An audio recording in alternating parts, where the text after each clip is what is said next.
Good day and welcome back. We are on page 28 on the Christian life coaching. I hope that you enjoyed the previous coaching session. We're now really getting into practical coaching, and I think the observers would have said that it's difficult to identify those active listening techniques. But once you've identified them as an observer, it's so much easier when you are then into the coaching session to make sure that you are using them. So today we're going to go on, and the next vital coaching technique is to ask powerful questions. So the focus of the conversation is to encourage creative thought, to motivate the client, and to gauge the client's level of commitment. Now on page 28, we've actually got an example here between Tony and Beth. And I want you within your groups, once again of 3, to work through this example and then also to discuss amongst yourselves what went well in this conversation, what are the key aspects that you can learn from this, and to study it a bit further. We're not going to go through it in this session, but you're more than welcome to do it within your groups. On page 29 of your workbooks, you will find the discussion on that. We are going to get started today on page 30 with the closed questions. So when we are asking questions, there are 2 types of questions that we can ask, either closed questions or open questions. Now, closed questions is asking questions that make people think that it's a skill that can be learned. So questioning is not difficult. Through practice, you can actually learn the skill. Now, a coach will direct the agenda by asking the questions. So sometimes the conversation will feel a bit restrained, it's not flowing, it starts to die, and that is because it's closed questions that's being asked. And you need to keep on asking one question after the other to keep the conversation going. A closed question is normally a question that ends with an answer of a simple yes or no. There's no ask for any thought, any analysis, or any discussion. So examples of them is, as we got on page 30, the first one is, "Hi John, are you doing well today?" It's quite easy just to answer, "Yes, I am," or "No, I'm not." And that is a closed question. You can actually rephrase that question in asking, Hi John, how are you doing today?" By asking, "How are you doing?" you would actually need to elaborate on it. Another one is, "Did the call to your uncle go well?" You can simply answer yes or no. But if you rephrase that to, "How did the call to your uncle go?" you need a bit more explanation. You can't just answer yes or no. Another example, "Did you do your action steps this week?" So when you're starting your coaching conversation, you're referring back to the previous week and you ask your client, "Did you do your action steps of last week?" It's a simple yes or no. It's better to rephrase it to, "What did you do on your action steps this week?" And then there's a conversation that will flow from that. So the closed questions places the coach in charge of the conversation, and that's not what we want. We want the client in charge. So how do we need to change our questions to become open questions? So open questions will enable the client to direct the conversation, not the coach. And there is no right or wrong answer to these questions. People don't feel defensive. Discernment will take the lead and point out what is important. So open questions actually makes coaching less difficult. You ask the open questions and then what you do? Active listening. So open questions will start with one of the following: how, what, which, or who. So I want you to write these key words down for open questions: how, what, which, or who. Jesus also was the master of asking questions and asking open questions. And if we look in our workbooks on page 31, just some of the questions that Jesus asked was, "But who do you say that I am?" In Luke. In John, he said, "What do you seek?" Once again in Luke 18 verse 41, "What do you want me to do for you?"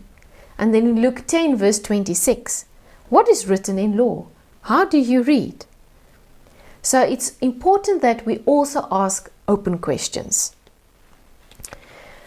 Now, open questions is useful in the following ways. Firstly, it's to gather more information. When asking an open question to a client, it gives them the open opportunity to actually to give you more information, that you can discover more about the problem that they're trying to solve, and to get them to creatively think about the problem. Some of the questions that you can ask is, describe the problem you are facing, or what options have you considered, or what have you tried so far and what were the results? The client talks and is able to see possible solutions that they've not previously considered. A second benefit from asking open questions is to identify the key issues. Once you've identified the key issues, you need to ask probing questions. A probing question is still an open question, but it delves a little bit deeper. A probing question will look at the most important issue that the client has highlighted or a statement that the client has made. A probing question opens up to new levels of thought and meaning for the client. It's not to insert the coach's thoughts or ideas, but it's the client to expand on their own. So good probing questions have got the following three characteristics. One, it uses the client's own words. Secondly, it's brief and to the point. And thirdly, it's not judgmental. So some examples of probing questions would be, you mentioned that, and then you will repeat the client's words. Or, tell me a little bit more about that. Or, give me some background. Or lastly, what did you mean when you said, and then you repeat the client's words. Okay. Then also broadening the vision. So people have got very limited vision and options and are very short-sighted, especially when they are facing a problem and they're looking at all the options. Their vision needs to be broadened, because things that will limit their vision is, for instance, resources. They might think they haven't got the time, they haven't got the money or the physical abilities to do something. Or it might be their values, the standards, their beliefs, their conceptual frameworks, or priorities. They might think their priorities with friends, family, and the use of their time is actually a stumbling block. Or information, they might be unaware of potential solutions. Then lastly, one of the benefits of asking questions is taking ownership. They will be challenged to take responsibility and bring about change. Coaching effectively produces change because it challenges people to take responsibility for their own circumstances. Some ownership questions would be like, have you contributed to the problem? Or, what could you do to improve the situation? Or, what does God want to form in your character through the situation? And we've got a very good example in the book of Daniel with Daniel. So Daniel took responsibility for the sins of the people and he repented to God. Instead, he took the responsibility on himself. He took ownership of it. And God actually honored Daniel for his faithful prayers and granted him the vision of the future, and in addition sent the exiles back to Jerusalem. So that is taking ownership. So when we look at a coaching conversation, to guide yourself, 80% of the talking time should be the client and 20% should be the coach. So obviously when you ask questions, there will be periods of silence. And a coach needs to be comfortable with silence and not try and fill that space with more questions or maybe their own insights into the situation. A good question is always followed by a period of silence, because that means the client is actually thinking about the question that's been asked, and it's not bad. You cannot train leaders if you are constantly solving their problems for them, limiting their options and shortening their vision.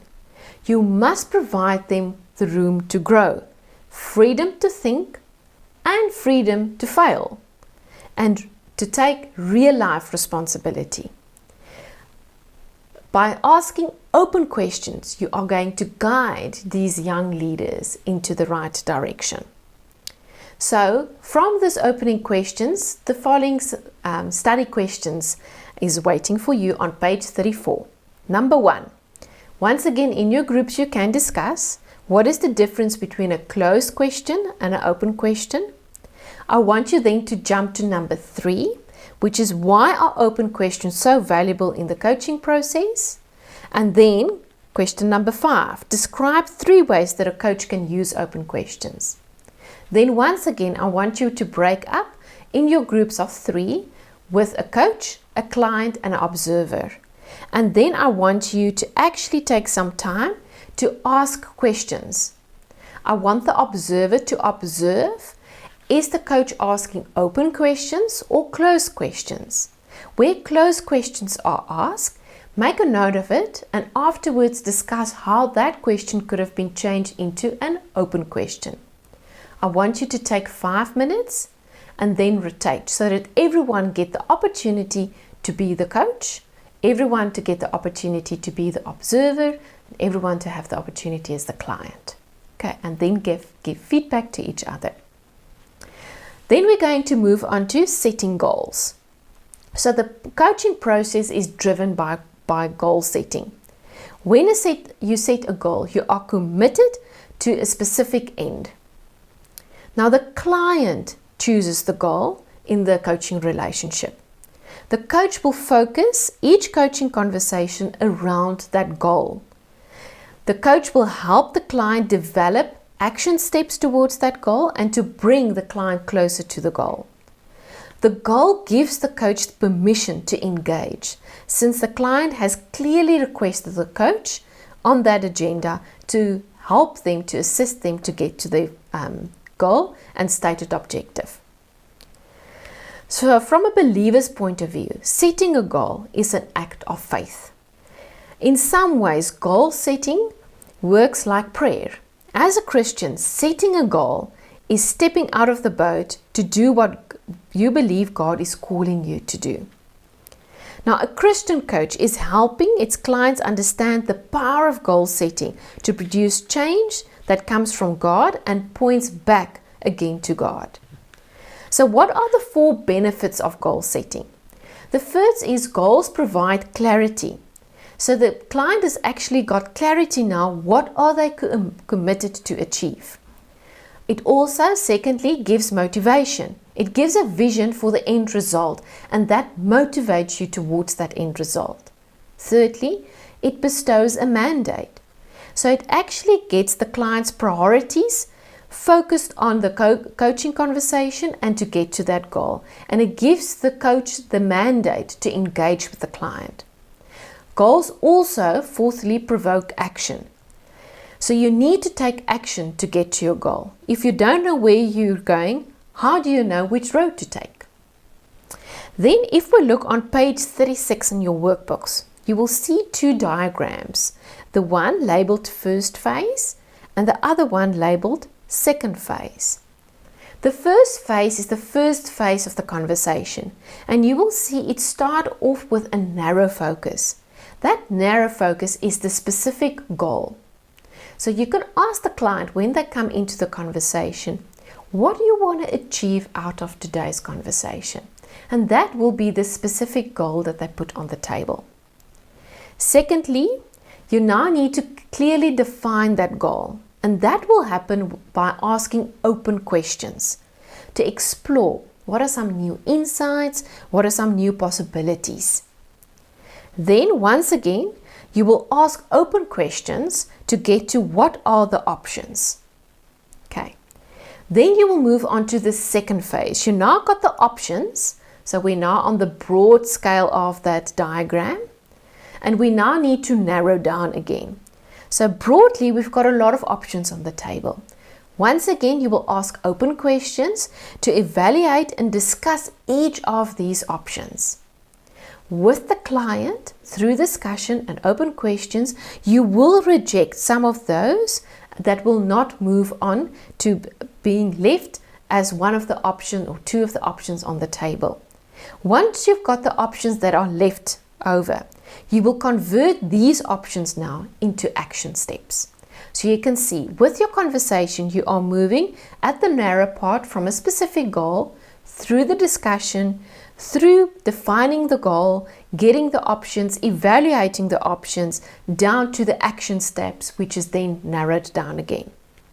So strategic goal setting drives the coaching conversation. The coach and client are just not merely talking, as you can see. There's a lot of hard work that is happening here.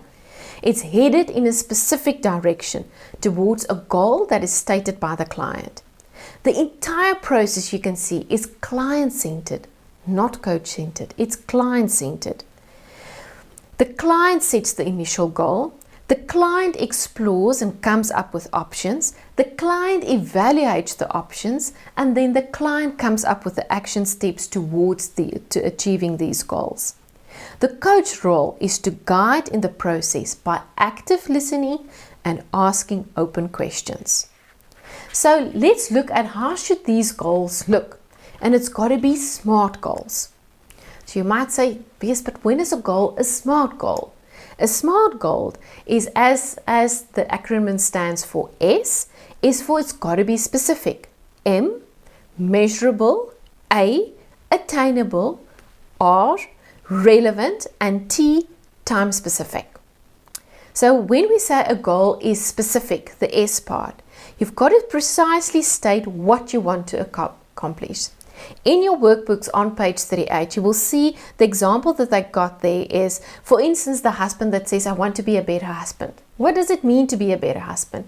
That's not a specific goal. It's more specific if he says, I want to spend 15 minutes every day in conversation with my wife without any interruptions, and in that way build more effective communication. That is a specific goal. The goal is more focused, and there is specific steps to increase communication, and it includes clear examples of what will happen. The M part, measurable.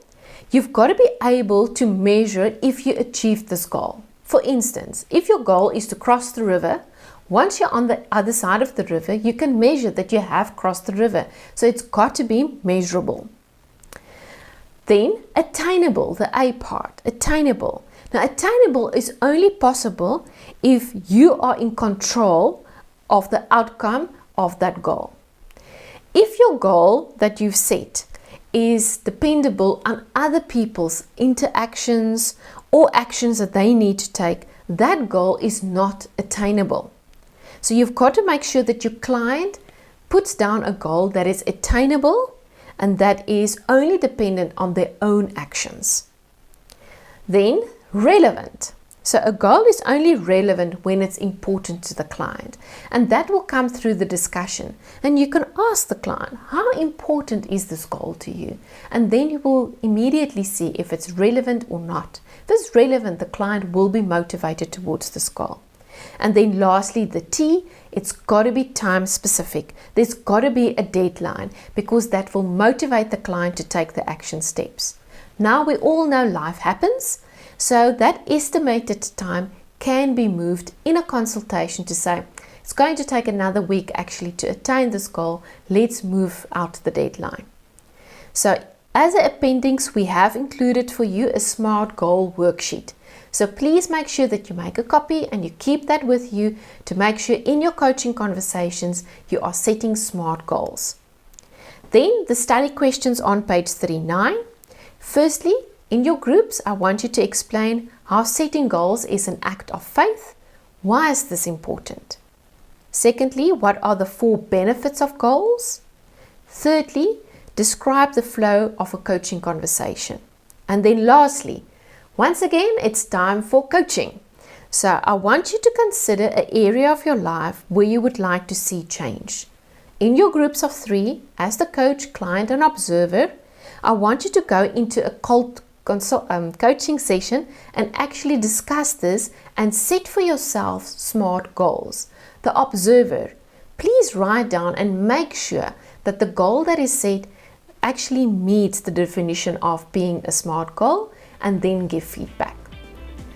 Good luck, happy coaching, and see you next time.